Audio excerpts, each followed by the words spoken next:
Praise the lord. లేఖన భాగాన్ని చదువుకుందాం. యోహాను సువార్త 21వ అధ్యాయము 18వ వచనం. యోహాను సువార్త 21వ అధ్యాయము 18వ వచనం. యేసు, నా గొర్రెలను మేపుము. నీవు యవనుడవై ఉండినప్పుడు నీ అంతట నీవే నడుము కట్టుకుని నీకిష్టమైన చోటికి వెళ్ళుచుంటివి. నీవు ముసలివాడవైనప్పుడు నీ చేతులు నీవు చాచుదువు. వేరొకడు నీ నడుము కట్టి నీకిష్టము కాని చోటికి నిన్ను మోసుకొని పోవునని నీతో నిశ్చయముగా చెప్పుచున్నానని అతనితో చెప్పెను. ఆమేన్. దేవునికి స్తోత్రం. హల్లెలూయా. మన ప్రభువును రక్షకుడైనటువంటి యేసుక్రీస్తు నామములో మీ అందరికీ ప్రత్యేకమైన వందనాలు తెలియజేస్తూ, ఆయన హెచ్చవలసి ఉన్నది, హీ మస్ట్ ఇంక్రీజ్ అనేటువంటి కార్యక్రమానికి మిమ్మల్ని ప్రేమపూర్వకంగా ఆహ్వానిస్తున్నాం. రండి, ఇది మీ కార్యక్రమం, ఇది మన కార్యక్రమం, మనందరం కలిసి చేయాల్సిన కార్యక్రమం. నేను బోధిస్తున్నప్పుడు మీరు ప్రార్థనాపూర్వకంగా వింటూ ఉన్నప్పుడు మీరు ఆ వాక్యాన్ని సరిగా రిసీవ్ చేసుకోగలరు. అలా రిసీవ్ చేసుకున్నప్పుడు ఆశీర్వాదాలు వస్తాయి. యేసుప్రభు చెప్పిన ఉపమానం మనకందరికీ తెలిసిందే. విత్తనాలు చల్లువాడు చల్లుతూ ఉన్నాడు. చల్లుతూ ఉన్నప్పుడు 4 విధాలైనటువంటి నేలల్లో పడ్డాయి. రాతి మీద పడ్డాయి, త్రోవ పక్కన పడ్డాయి, ముళ్ళ పొదలో పడ్డాయి, ఫైనల్గా మంచి నేలలో పడ్డాయి. ఈ 3 రకాల నేలలో పడినటువంటి విత్తనాల వలన ప్రయోజనం లేదు, కానీ మంచి నేలలో పడిన విత్తనాలు హార్వెస్ట్ని తీసుకువచ్చాయి, కోతను తీసుకువచ్చాయి, ఫలితాన్ని తీసుకువచ్చాయి. దేవుని స్తోత్రం. ఫలించే వ్యక్తిగా, ఫలించే విశ్వాసిగా, ఫలించే దేవుని బిడ్డగాను ఉండాలి. నీ మంచి నేల అనేటువంటి హృదయం అనగా నీ హృదయం శుద్ధీకరించబడాలి. దానిలోని శాప దోషాలు తొలగించబడాలి. దానిలో రాళ్ళు రప్పలు తొలగించబడాలి, దున్నబడాలి, మెత్తన చేయబడాలి. అప్పుడు విత్తనం విత్తబడాలి. రాతి నేలను దున్నడమో, రాతి నేలన లేదా దాన్ని చదువు చేయడమో, లేదా మెత్తన చేయడం అనేది కష్టం. త్రోవ పక్కన దాన్ని చేసినా అది వ్యర్థమే. అది తనకు సంబంధించింది కాదు, అది బై మిస్టేక్న పడ్డాయి. అక్కడ ఏం జరుగుతుందో చూద్దాం, తెలుసుకుందాం, విందాం అని వచ్చేవాళ్ళు ఉంటారు. విజిటర్స్ వస్తారు, సందర్శకులు వస్తారు. వాళ్ళు వచ్చి వెళ్తారే కానీ వాళ్ళ వల్ల ఎటువంటి ప్రయోజనం లేదు. వాళ్ళు వినరు. విన్నా కానీ ఇవన్నీ బోళ్ళు విన్నావులేండి అన్న దూరంలో ఉంటారు. కొంతమంది కఠిన హృదయం కలిగిన వాళ్ళు లోపల ఉంటారు. పాస్టర్లు కదంటే వాళ్ళకి ఏం పనులు ఉన్నాయి, అదే పనికి చెప్తుంటారు అన్నవాళ్ళు. కానీ కొద్దిగా దేవుని వాక్యం అంటే ఇంట్రెస్ట్ ఉండి నామినల్ క్రిస్టియన్స్గా, నామకార్థ క్రైస్తవులుగా ఉన్నవాళ్ళు రకరకాల టెన్షన్స్, రకరకాల బిజినెస్, రకరకాల వ్యాపకాలు, రకరకాల అఫైర్స్తో ఉన్నటువంటి వాళ్ళు వాక్యం వింటారు, ప్రార్థన, లేకపోతే చర్చ్కి వచ్చి నిద్రపోవడమో, లేకపోతే చర్చ్లోకి వచ్చి సరిగా విని వినకుండడం, ఒక మాట వినడం, ఒక మాట వినకపోవడం, ఫస్ట్ వినడం, లాస్ట్ వినకపోవడం, లేదా ఇలాంటి ధోరణిలో ఉంటారు. వాళ్ళకి వాక్యం అంటే వాక్యాన్ని గౌరవిస్తారు, ప్రేమిస్తారు, కానీ వాక్యం ఎత్తుకొని పోతున్నారు అనేటువంటి అనుభవం లేదు. కానీ కాస్త గ్రోత్ కూడా ఉంది కదా. సమస్యలు రాగానే కొద్దిగా ఏం దేవుళ్ళేండి ఏంటనే తెలియని నిరాశ, ఒక చిన్నపాటి కొద్దిపాటి నిరాశ, నిస్పృహలు వాళ్ళలో ఉంటాయి. కానీ 4వ వ్యక్తి అలా కాదు. సరే, వాటిలోకి ఆ నేలల డిఫరెంట్ సాయిల్స్ యొక్క ఉపమానం చెప్పడం కాదు నా మాటల యొక్క ఉద్దేశం. రండి, మనం దేవుని వాక్యాన్ని ధ్యానించుకుందాం. ఏదైనా మనం యోహాను సువార్త 21వ అధ్యాయము 18వ వచనాన్ని ధ్యానించుకోబోతున్నాం. యోహాను సువార్త 21వ అధ్యాయపు ధ్యానాల్లో చివరి ధ్యానం ఇది. ఇక్కడ మనం ముగించేస్తాం. తర్వాత మరలా నేను ఇంతకుముందు చెప్పినట్టుగా యోహాను సువార్త 1వ అధ్యాయంలోకి వెళ్ళి మళ్ళీ రిపీటెడ్గా కొన్ని అక్కడక్కడ రివైజ్ చేసుకుంటూ ఉన్నటువంటి మెడిటేషన్స్లోకి మనం వెళ్ళబోతున్నాం. దేవుని స్తోత్రం. రండి, యోహాను సువార్త 21వ అధ్యాయం 18వ వచనాన్ని చదువుకుందాం. యేసు, నా గొర్రెలను మేపుము. యేసు, నా గొర్రెలను మేపుము. నీవు యవనుడవై ఉండినప్పుడు నీ అంతటా నీవే నడుము కట్టుకొని నీకు ఇష్టమైన చోటికి వెళుచుంటివి. నీవు ముసలివాడవైనప్పుడు నీ చేతులు నీవు చాచుదువు. వేరొకడు నీ నడుము కట్టి నీకు ఇష్టం కాని చోటికి నిన్ను మోసుకొని పోవునని నీతో నిశ్చయముగా చెప్పుచునని అతనితో చెప్పాను. చాలండి sir. Then Peter, listen, when you were younger, you made your own choices and you went where you pleased. But one day when you are old, others will tie you up and escort you where you would not choose to go, and you will spread out your arms. దేవుని స్తోత్రం. నీవు ముసలివాడైనప్పుడు, అరామిక్లో when you are grey headed అనగా నీ తల నెరిసినప్పుడు, అనగా నువ్వు పెద్దవాడు అయినప్పుడు, నీ తల నెరిసినప్పుడు నువ్వు, లేకపోతే పెద్దవాడు అయినప్పుడు, నువ్వు మెచ్యూరిటీకి వచ్చినప్పుడు, ఇలాంటి పరిస్థితుల్లో నువ్వు యవ్వన కాలంలో you went according to your own choices, నీ సొంత ఇష్టాల ప్రకారం నీకేది నచ్చిందో, ఏ ఊరు నచ్చిందో, ఏ మనుషులు నచ్చారో, ఏ చర్చ్ నచ్చిందో, ఏ సమాజ మందిరం నచ్చిందో అక్కడికి వెళ్తున్నావు. నిన్ను కంట్రోల్ చేయడానికి ఎవరు లేరు. అవుట్ ఆఫ్ కంట్రోల్, ఫ్యూరియస్గా నువ్వు ఉన్నావు. నీ పరిస్థితి వేరుగా ఉంది. కానీ వన్ డే, ఒకరోజు, అమ్మా ఈరోజు లేకపోతే నిన్న గతంలో ఎలాగో ఒకలాగా ఆరాధన చేశారు, బట్ వన్ డే, ఒక కాలం వస్తుందమ్మా. One day will come, future will come, bright future will come, the time for true worship will come. నిజ ఆరాధనకు సమయం వస్తుందమ్మా అన్నట్టుగా నీ ఇష్ట ప్రకారము నడిచినటువంటి అనుభవాలు ఉన్నాయి. మనసు యొక్కయు శరీరము యొక్కయు కోరికల చొప్పున నడిచినటువంటి దినాలు. దాన్నే పేతురు వేరొక విధంగా అంటాడు. 1 పేతురు పత్రిక 4వ అధ్యాయంలో 2-3 వచనాలు అనుకుంటాను. అన్యజనుల ఇష్టము నెరవేర్చుటకు గతించిన కాలమే చాలు. అనగా నా ఇష్టాలు, నీ ఇష్టాలు అన్నీ ఉన్నాయి. అదే సమయంలో అన్యజనుల ఇష్టాలు. అన్యజనుల ఇష్టాలు అంటే నా స్నేహితుల యొక్క ఇష్టాలు. అన్యజనులైనటువంటి నా స్నేహితుల యొక్క ఇష్టాల ప్రకారం వాళ్ళని బాధ పెట్టకూడదు, వాళ్ళ సెంటిమెంట్స్ని ఇబ్బంది పెట్టకూడదు, వాళ్ళని హర్ట్ చేయకూడదు అనే విధంగా వాళ్ళ ఇష్టాల చొప్పున నడిచేటువంటి, పరిగెత్తేటువంటి కాలం అయిపోయింది. It's over, it's finish. చూడండి, మనసు యొక్క శరీరం యొక్క కోరికల చొప్పున మాత్రమే కాకుండా అన్యజనుల ఇష్టాన్ని నెరవేర్చే కాలము గతించిపోయింది. The time has come. సమయం వచ్చింది. ఎప్పుడు అంటే ఇప్పుడే వచ్చింది ఆ సమయం. ఆ సమయం ఏంటి అంటే దేవుని ఇష్ట ప్రకారము నడిచేటువంటి సమయం. దేవుని స్తోత్రం, హల్లెలూయా. దేవుని ఇష్ట ప్రకారం, ప్రభువుకి ఇష్టమైన చోట్లు మన title. The places where the lord would be please. దేవుడు నిర్ణయించినటువంటి, లేదు అంటే గాడ్ ప్రీ డెస్టైన్డ్ ప్లేసెస్. ఎవరైనా అడిగితే మీకు ఇష్టమైన ప్రదేశం ఏంటంటే ఊటీ అండి, కొడైకెనాల్ అండి, కాశ్మీర్ అండి, మైసూర్ అండి, బెంగళూరు అండి, ఇలా తమకిష్టమైన ప్రదేశాలు చెప్తారు. అలా ప్రదేశాలను ఇష్టపడడంలో తప్పేం లేదు. ఈ సృష్టిలో భాగమే అన్నీ. ఈ దీంట్లో మనకి ఇష్టమైన ఊర్లో ఉండొచ్చు, ఇష్టం లేని ఊర్లో ఉండొచ్చు. పేతురు ఇజ్రాయెల్ దేశం మొత్తం తనకిష్టమైన చోటు, బహుశా యూదయానో, బహుశా గలిలయనో, ఏదో ఉత్తర ఇజ్రాయెల్ దేశానో దక్షిణ ఇజ్రాయెల్ దేశానో ఆయన ప్రేమించుండొచ్చు. లేకపోతే ఎవరైనా తనకి ఇష్టమైన వాళ్ళని ప్రేమించుండొచ్చు. వాళ్ళ బంధువులు ఎవరో ఒకరో వాళ్ళ దగ్గరికి వెళ్ళడం, ఇవన్నీ చేస్తూ ఉండొచ్చు. లేదా భార్య తరపున వాళ్ళు ఎవరో, ఏదో సంథింగ్. అంటే నీ ఇష్ట ప్రకారం నువ్వు నడిచావు. You walked according to your own will. అనగా ఆ చిత్తాన్ని దేవునికి లోబరచకుండా నువ్వు నడిచావు. ఆ విల్ని, ఆ విష్ని దేవునికి కమిట్ చేయకుండా, అప్పగించకుండా, నీ కార్యముల అంతటి అందు, లేదా నీ జీవితం అంతా, నీ మార్గముల అంతటా ఆయన అధికారమునకు ఒప్పుకొను. ఆయన అనుమతి లేకుండా నీ ఇష్టానుసారంగా చేసావు. అంటే దాని అర్థం పేతురు అప్పుడే ముసలోడు అయ్యాడని కాదు, త్వరలో ముసలోడు కాబోతున్నాడని కాదు. పేతురు యవ్వన కాలంలో ఉన్నాడు. అంటే ఇప్పటి వరకు, అనగా ఈ 21వ అధ్యాయంలో తన ఇష్ట ప్రకారము తనకిష్టమైన చోట్లకి, సముద్ర తీరానికి వచ్చాడు. గలిలయలోని వారికి నిర్ణయించిన కొండ దగ్గరికి రాకుండా గలిలయలోని సముద్రం దగ్గరికి వచ్చాడు.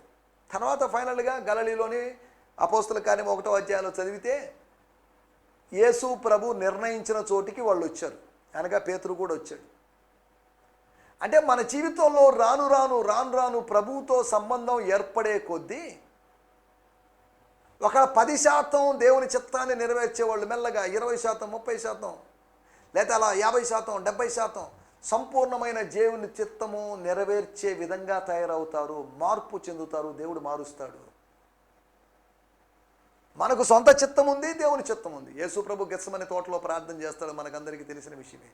నా చిత్తం కాదు, నీ చిత్తమే. Not my will, your will. నా విల్ ఏంటి అంటే, ఒక మనిషిగా శరీరధారిగా నరావతారిగా నా విల్ ఏంటంటే ఈ గిన్నెను తొలగించమన్నా అడగడం, ఈ గిన్నె తొలగించబడ్డం. కానీ సర్వాధికారిగా, సృష్టికర్తగా, సర్వజ్ఞానిగా, సర్వాంతర్యామిగా, సర్వవ్యాపకుడిగా నీ చిత్తం ఏంటో తెలుసా? ఈ పాత్రలోంది తాగడం. అనగా దేవుని చిత్తానికి వ్యతిరేకంగా మానవ చిత్తం ఉంది. అనగా యేసుప్రభు చిత్తం అని కాదు. ఆత్మకు విరోధముగా శరీరమును, శరీరమునకు విరోధముగా ఆత్మయు పోరాడుచున్నవి. ఆత్మ ఫలాలకు వ్యతిరేకంగా శరీర క్రియలకు వ్యతిరేకంగా ఆత్మ ఫలాలు పనిచేస్తున్నాయి. అనగా ఒక విరోధమైన నియమం ఒకటి ఉంది. సరే, ఇప్పుడు వాటిలోకి వెళ్ళలేదు. కానీ ప్రభువుకి ఇష్టమైనటువంటి చోట్ల గురించి మనం మాట్లాడుకోబోతున్నాం. 3 చోట్లు మీకు త్వరగా జ్ఞాపకం చేయాలని ఆశిస్తున్నాను. ఏంటి ఆ చోట్లు ఏంటి అనే దాని గురించి మనం కొద్దిగా ఆలోచిద్దాం జాగ్రత్తగా. దేవునికి స్తోత్రం, హల్లెలూయా. మొట్టమొదటి విషయం, అపోస్తల కార్యములు 8వ అధ్యాయము 14వ వచనం. Book of acts 8th chapter verse 14. సమరయ వారు దేవుని వాక్యము అంగీకరించారని, దేవుని వాక్యాన్ని అంగీకరించారని యెరూషలేములోని అపోస్తలులు విని, యెరూషలేములోని అపోస్తలులు విన్నారు. పేతురును యోహానును వారి ఎదుకు పంపిరి.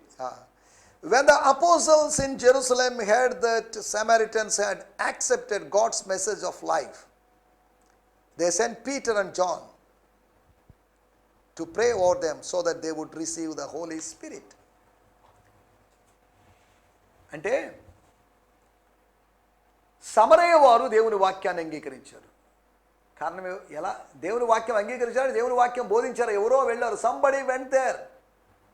ఆ రెస్ట్రిక్టెడ్ ప్లేస్కి, ఆ ప్రొహిబిటెడ్ ప్లేస్కి, ఆ నిషిద్ధ ప్రదేశానికి ఎవరో వెళ్ళారు. ఎవరు వెళ్ళారంటే కొన్ని సంవత్సరాల క్రితం యేసు ప్రభు వెళ్ళాడు, యోహాను సువార్త 4వ అధ్యాయం. కానీ ఇప్పుడు ఆ నిషిద్ధమైనటువంటి, ఆ ఎవరికి ఇష్టం లేనటువంటి ఆ అంటరాని స్థలానికి, ఆ అంటరాని ప్రదేశానికి దేవుడు తన దాసుడైనటువంటి పిలుపును పంపించాడు. పంపించాడు, రక్షణ కార్యం జరిగింది, సాల్వేషన్ ప్రీచ్ చేశాడు, రాజ్యస్వార్త ప్రకటన చేశాడు, అంతా బాగుంది, ఎవ్రీథింగ్ వాస్ ఓకే. అక్కడ స్పిరిచువల్ వార్ఫేర్ జరిగింది. అక్కడ ఒకడు గారడీ వాడైనటువంటి సైమన్ అనేటువంటి వ్యక్తి మారు మనసు పొందాడు, లేకపోతే ఆయన కూడా శిష్యుడిగా మారాడు. ఇవన్నీ మనకు తెలిసిన విషయాలే. సమరయ వారు విశ్వసించారని తెలిసినప్పుడు అపోస్తలులు ఊరుకోలేదు. They want to help the ministry, local churches. యెరూషలేములోనే కూర్చొని ఉండడం సమంజసం కాదు. It's not good. It's not fair to sit always in Jerusalem. అనగా అపోస్తులు అందరూ శ్రమ వచ్చినప్పటికీ కూడా, విశ్వాసులు చెదిరిపోయినప్పటికీ కూడా అపోస్తులు జెరూసలేములోనే ఉన్నారు, జెరూసలేం విడిచిపెట్టలేదు. అంటే ఇంచుమించు 8వ అధ్యాయానికి వచ్చేసరికి ఒక 40-50 వరకు అయిండొచ్చు. కానీ ఈ మధ్యలో ఒక ఐడియా చీట్లు వేశారు, తోమాని ఇండియా పంపించారనేటువంటి ఐడియా మనోళ్ళు ఎలాగా చేశారో మనకి తెలియదు. సరే, దాంట్లోకి వెళ్ళలేదు. తోమా అనే ఆయన కూడా అపోస్తులుడే. అపోస్తులందరూ యెరూషలేములోనే ఉన్నారు అని రాయబడింది. ఏమన్నా వెళ్తే సుదూర ప్రాంతాలకి ఎక్కువ దూరం వెళ్ళింది ఈ ఫిలిప్ అనేవాడే. ఫిలిప్ అనే వ్యక్తి అపోస్తులుడు కాదు. Is a deacon, is a పరిచారకుడు. ఆయన బలల దగ్గర పరిచర్య చేసేవాడు, సంఘ పెద్ద కూడా కాదు. ఫిలిప్ అనేటువంటి ఆయన సంఘ పెద్ద కాదు. ఫిలిప్ అనేటువంటి ఆయన అపోస్తులుడు కాదు. కానీ ఫిలిప్ అనే వ్యక్తి పరిచారకుడు అయినప్పటికీ కూడా పరిచర్య చేశాడు. ఈ రోజుల్లో అపోస్తులు అనబడిన వాళ్ళు, పాస్టర్లు అనబడిన వాళ్ళు పరిచర్య చేయడం లేదు. కానీ ఆది సంఘంలో పరిచారకుడు అనబడినవాడు, నా మినిస్ట్రీ లోకల్ చర్చికే పరిమితం అండి, తాను సమరయాలో లోకల్ చర్చ్ స్టార్ట్ చేయాలని, సమరయాలో లోకల్ చర్చ్ స్టార్ట్ చేయాలని, అపోస్టలిక్ చర్చ్ స్టార్ట్ చేయాలని, అపోస్తుల బోధతో కూడుకున్నటువంటి చర్చ్ స్టార్ట్ చేయాలి అనేటువంటి ఉద్దేశంతో వెళ్ళాడు. అక్కడ చర్చ్ బిల్డింగ్ కట్టాడో లేదో, స్థలం కొన్నాడో లేదో, దాన్ని ఎలా కట్టాడో ఏంటో వాటిలోకి మనం వెళ్ళలేదు. మనం కారణం ఏంటంటే ఈ రోజుల్లో మినిస్ట్రీ అంటే స్థలం కొనుక్కోవడం, మందిరం కట్టడం ఇవే ఆలోచిస్తున్నారు. కానీ ఆత్మలను కట్టడం, ఒక మంద గురించి ఆలోచించడం ఎవరు చేయడం లేదు. మందిరం గురించి ఆలోచించే వాళ్ళు ఉన్నారు, కానీ మంద గురించి ఆలోచించే వాళ్ళు తక్కువైపోయారు. మంద ఈజ్ ఇంపార్టెంట్, నాట్ మందిరం. Flock is important, not building is important. Fellowship gather కావడానికి ఆ బిల్డింగ్ ఉంటుంది చూసారా, దట్ ఈజ్ నాట్ ఇంపార్టెంట్. ఈ రోజులో చూస్తే సంఘ పరిచరులు లేకపోతే సంఘ కాపరత్వపు పనులు ఎలా ఉన్నాయంటే, ఒక సంఘాన్ని చేల్చడం, మొక్కలు చేయడం, దాన్ని మళ్ళీ సెపరేట్గా పెట్టడం, ఇంకో చోట కట్టుకోవడం, ఇటువంటి విధానాలు ఉన్నాయి. మనం వాటిలోకి వెళ్ళలేదు. నెంబర్ 1, ప్రభువుకి ఇష్టమైన చోట్లు. అపోస్తలుడైన పౌలు చెప్పాడు, నేను ఇంతకుముందు పిల్లోళ్ళలాగా ఉన్నాను, పిల్లోళ్ళలాగా ఆలోచించాను, పిల్లవాడిని వరే ఆలోచిస్తూనే యోచిస్తూనే మాట్లాడితేనే. ఇప్పుడు పెద్దవాడిని అయిపోయాను, ఇప్పుడు మెచ్యూరిటీ వచ్చేసింది, ఇప్పుడు వృద్ధుడిని అయిపోయాను, ఇప్పుడు యవ్వన కాలం దాటేశాను నేను, ఇప్పుడు నా పరిస్థితి వేరుగా ఉంది, వాటన్నింటినీ మానేశాను నేను, ఇప్పుడు సంపూర్ణత వైపు నేను పరిగెడుతున్నాను అన్నట్టుగా మాట్లాడాడు. అలాగే యవనస్తుడైనటువంటి పేతురు యవన కాలములోంచి తాను భౌతికమైన ప్రయాణం చేసి ఆత్మీయ పరిచర్యలో కూడా ఇష్టమైన చోట్లోంచి కష్టమైన చోట్లోకి వచ్చాడు. ఇష్టమైన చోట్ల నుంచి కష్టమైన చోట్లలోకి రావాలది మినిస్ట్రీ. నాకు ఆ ఊరు నచ్చింది, నేను అటు వెళ్ళిపోతున్నాను.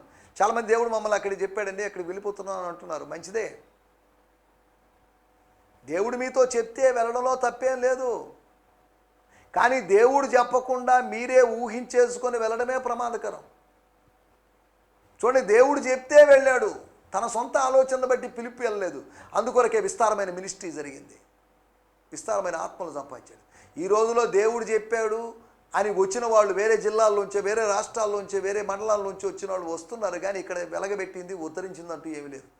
ఉన్న సంఘాలను చీల్చి, ఉన్న కుటుంబాలను చీల్చి గందరగోళం చేయడం తప్ప వాళ్ళు చేసింది ఏమీ లేదు. కాబట్టి మనం ఇక్కడ ఆలోచిస్తున్న మాట, when you would be sent there would be a sign. ఒక సూచన జరుగుతుంది. అదేంటి అంటే అక్కడ ఏదో వర్క్ జరుగుతుంది, దేవుని సంఘము కట్టబడుతుంది, దేవుని పరిచర్య బలపరచబడుతుంది. ఇవి రెండు జరగకుండా నువ్వు చేసావంటే అది వ్యర్థమే. ఫిలిప్ యొక్క మినిస్ట్రీ సక్సెస్ఫుల్, ఒక సక్సెస్ఫుల్ ఎవాంజలిస్ట్ ఆయన, దాని విషయంలో ఎటువంటి సందేహం లేదు. ఫిలిప్ ద ఎవాంజలిస్ట్ అని పిలువబడినవాడు, ఒక విజయవంతమైన పరిచర్య జరిగించినవాడు. దేవుని స్తోత్రం. నీ అభివృద్ధి అందరికీ తేటగా కనబడినిమ్మని పౌలు తిమోతితో చెప్పాడు. ఫిలిప్ విషయంలో మాత్రం ఫిలిప్ యొక్క అభివృద్ధి అందరికీ తేటగా కనబడింది, నో డౌట్ అబౌట్ ఇట్. పౌలు యొక్క ఎగ్జాంపుల్స్ని ఆధారంగా చేసుకొని పౌలు రక్షింపబడడానికి ముందే మినిస్ట్రీ చేసి సక్సెస్ఫుల్ మినిస్ట్రీ చేసినాడు. దేవుని స్తోత్రం. ఏకంగా గారడి సీమోన్ని, సార్సరర్ని, ఒక మాంత్రికుణ్ణి ఢీకొని విజయం సాధించిన వ్యక్తిగా మనం అతన్ని చూస్తున్నాం. ఒకటి, అన్యుల యొక్క ప్రదేశానికి అనగా సమరయకి, అనగా యూదయాకు గలిలయకు మధ్యలో ఉన్నటువంటి ఆ భూభాగానికి ఎవరు వెళ్ళడానికి ఇష్టపడినప్పుడు యేసు ప్రభు తన నోటితో స్వయంగా చెప్పినట్టు ఆరోహణకు ముందు చెప్పబడిన ఆఖరి మాటల్లో భాగంగా పరిశుద్ధాత్ముడు మీ మీదకు వస్తాడు. When the Holy Spirit will come upon you, you will receive power. మీరు శక్తిని పొందుకుంటారు. శక్తిని పొందుకొని 4 గోడల మధ్య కూర్చొని స్తోత్రాలు చెప్పుకుంటూ, ఆరాధనలు చేసుకుంటూ, ప్రైజ్ అండ్ వర్షిప్లు చేసుకుంటూ, టారీ మీటింగ్లు పెట్టుకుంటూ ఉంటారని కాదు, మీరు సాక్షులుగా ఉంటారు. యూదయ, సమరయ, భూదిగంతముల వరకు మీరు నాకు సాక్షులు అంటారు. అక్కడ మెన్షన్ చేసిన ఒక ప్రాముఖ్యమైన ప్రదేశం సమరయ. యూదయ ప్రాముఖ్యమే, కానీ సమరయను గురించిన యేసు ప్రభు యొక్క దర్శనం. యోహాను సువార్త 4వ అధ్యాయంలో తాను సమరయలో పరిచర్య చేశాడు, ఇక మరిచిపోలేదు దాని గురించి. మళ్ళీ సమరయలో ఉద్యోగం రావాలని కోరుకున్నాడు. దేవుని తన సేవ ఆరంభంలో సమరయకి వెళ్ళాడు. తన సేవ ముగింపు సమయంలో, తన సమయం ఈ లోకాన్ని విడిచిపెట్టే సమయం వచ్చినప్పుడు కూడా సమరయ యొక్క ప్రస్తావన తీసుకొచ్చాడు. గో టు సమరయ, అట్లీస్ట్ సమ్వన్ గో టు సమరయ. ఎవరో ఒకరు వెళ్ళండి. అపోస్తులు ఎవరు వెళ్ళలేదు. అపోస్తులకు ముందుగా, యేసు ప్రభువుకు ముందుగా యోహాను వెళ్ళినట్టుగా అపోస్తులకు ముందుగా ఫిలిప్ వెళ్ళాడు. ఫోర్ రన్నర్గా వెళ్ళాడు. దేవుని స్తోత్రం. ఇప్పుడు జరుగుతున్నట్టు మాటలు, అన్య ప్రదేశంలో పరిచర్య చేయడానికి ఏమాత్రం ఇష్టపడని వ్యక్తులు. యూదులకు ఎంతసేపటికి యూదుల మధ్యలో పరిచర్య అంటే ఇష్టం, కానీ అన్య ప్రదేశంలో పరిచర్య చేయడానికి ఇష్టపడని వ్యక్తిని దేవుడు అక్కడికి పంపించాడు. నువ్వు పెద్దవాడైనప్పుడు, వృద్ధుడైనప్పుడు నీకు ఇష్టం కాని చోటికి వెళ్తావు. అది ఇష్టం కాని చోటికి వెళ్ళాడు. దేవుడు పంపించాడు. అపోస్తలు పంపించారు, పెద్దలు పంపించారు, జెరూసలేం కౌన్సిల్ వాళ్ళు పంపించారు. రెండో విషయాన్ని నేను మీకు జ్ఞాపకం చేస్తాను. అపోస్తల కార్యములు 10వ అధ్యాయము 28, 29, 30 వచనాలు. అప్పుడు అతడు అన్యజాతి వానితో సహవాసం చేయుటైనను అట్టి వారిని ముట్టుకుంటైనను యూదునికి ధర్మం కాదని మీకు తెలియను. అయితే ఏ మనుషుడును నిషేధింపదగిన వాడైనను అపవిత్రుడని అయినను చెప్పకూడదని దేవుడు నాకు చూపించినాడు. కాబట్టి నన్ను పిలిచినప్పుడు అడ్డమేమీ చెప్పలేదు. వచ్చితిని కనుక ఎందు నిమిత్తం నన్ను పిలువనంపితురో దాన్ని గూర్చి అడుగుచున్నానని వారితో చెప్పాను. Peter said to them, you all know that it's against the Jewish laws for me to associate with or even visit the home of one who is not a Jew. Yes, God has shown me that I should never view anyone as inferior or ritually unclean. So when you sent for me, I came without objection. Now may I ask you why you sent for me? సరే, ఇప్పుడు చెప్తున్నాడు చూడండి, ఒక యూదుడిగా మాట్లాడుతున్నాడు. అతడు యూదులాగా మాట్లాడుతున్నాడు. యూదుడైనటువంటి ఆ వ్యక్తి యేసు మార్గంలో నడుస్తూ పరిచర్య చేస్తున్నప్పటికీ యేసు యొక్క అనుచరుడిగా మాట్లాడడం లేదు, ఒక యూదుడిగా మాట్లాడుతున్నాడు.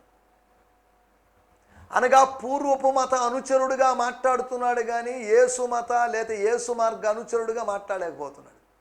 ఈ రోజుల్లో కూడా చాలామంది ప్రభువులోకి వచ్చామని చెప్పుకుంటున్నప్పటికీ వాళ్ళ పాత మతాల గురించి, వాళ్ళ పాత వైభవాల గురించి, పాత జీవితంలో ఎలా ఉన్నారని దాని గురించి చెప్పుకుంటున్నారు. దేవుని స్తోత్రం. కొంచెం జాగ్రత్తగా ఆలోచించాలి. రెండో విషయం, అన్యుని ఇంటికి వెళ్ళకూడదు. అది మా జూయిష్ రూల్. కొర్నేలి అనేటువంటి అన్యుడి ఇంటికి వెళ్ళకూడదు. కానీ దేవుడు చెప్పాడు కాబట్టి సందేహించలేదు, నేను అభ్యంతరపడలేదు, వచ్చేసాను నేను. మీకందరికీ తెలిసిన విషయమే. సరే, ఇప్పుడు నన్ను ఎందుకు పిలిపించారో చెప్పండి. నేను ఆ ఉద్దేశాన్ని నెరవేర్చి, నా వల్ల అయితే నేను నెరవేర్చి వెళ్ళిపోతానని కొర్నేలి ఇంటికి వెళ్ళడం, తాను కొర్నేలి ఇంటికి వెళ్తానని కలలో కూడా అనుకోలేదు. He never dreamt or he never thought of going to a Gentile's house. ఒక అన్యుని ఇంటికి వెళ్ళడం తాను ఏమాత్రం ఊహించనట్టు విషయం. సరే, ఏదేమనబడి దేవుడు అక్కడికే పంపించాడు. ఒకటి, ప్రభువుకి ఇష్టమైన చోట్లు ఏవి అంటే, ఒకటి అన్యుల దేశము లేకపోతే అన్యుల ప్రదేశము, రెండోది అన్యుల నివాసం.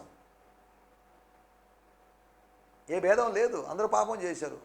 నువ్వు సమరయుడు అయితేవేమి, నువ్వు యూదుడు అయితేవేమి, నువ్వు యూదయ వాడివైతేవేమి, నీవు గలలియ వాడివైతేనేమి, నువ్వు ఇజ్రాయెల్ దేశస్తుడు అయితేవేమి, ఇజ్రాయెల్ దేశస్తుడి కాకపోతే మాత్రమేంటి. దేవుని స్తోత్రం.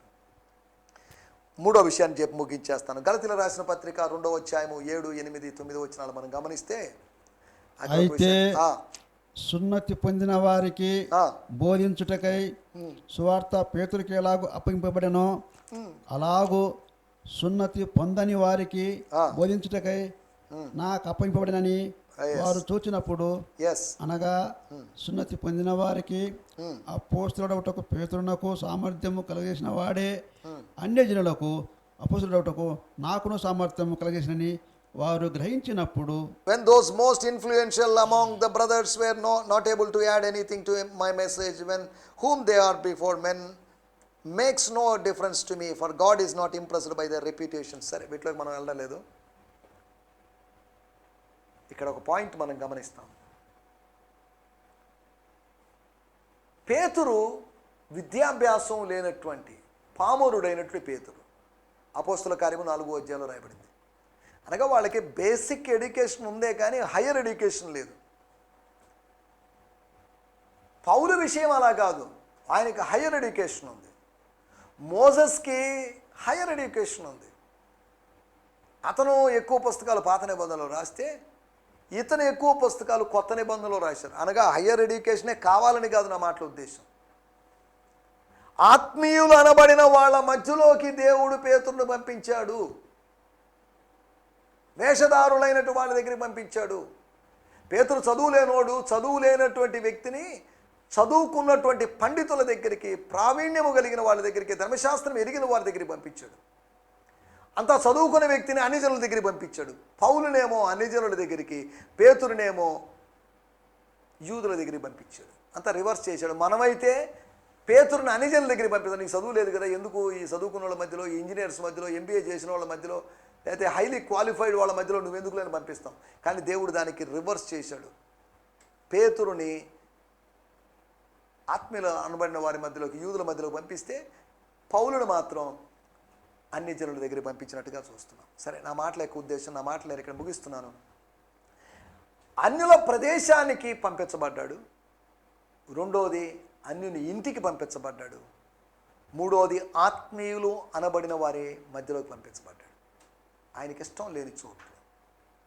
సరే, దేవునికి స్తోత్రం. నా మాటలు ముగిస్తున్నాను. దయచేసి తల్లోంచండి, ప్రార్థన చేసుకుందాం. నీకు ఇష్టం కాని చోట్లకి దేవుడు నిన్ను నడిపిస్తాడు. రాబోయే రోజుల్లో నీ పరిచర్యలో నీకు ఇష్టం కాని చోట్లు, నీకు నచ్చిన, నిన్ను పొగిడేటువంటి, నిన్ను మెచ్చుకునేటువంటి స్థలానికి కాదు, కానీ నిన్ను నొచ్చుకునేటట్టు చేసేటువంటి ప్రదేశాల్లోకి దేవుడు నిన్ను పంపిస్తాడు. ప్రార్థన చేసుకుందాం. పరిశుద్ధుడైన మా దేవా, మీకు వందనాలు. మీరు మాకు వినిపించిన మాటల కొరకే మీకు వందనాలు. పేతురు తనకిష్టం కాని ప్రదేశాలకి అతను పంపించబడతాడు అనుకోలేదు, కానీ మీరు పంపించారు. అన్యుల ప్రదేశానికి, అన్యుల నివాసానికి, ఆత్మీయులు అనబడిన వారి మధ్యలోకి ఆయన పంపించారు.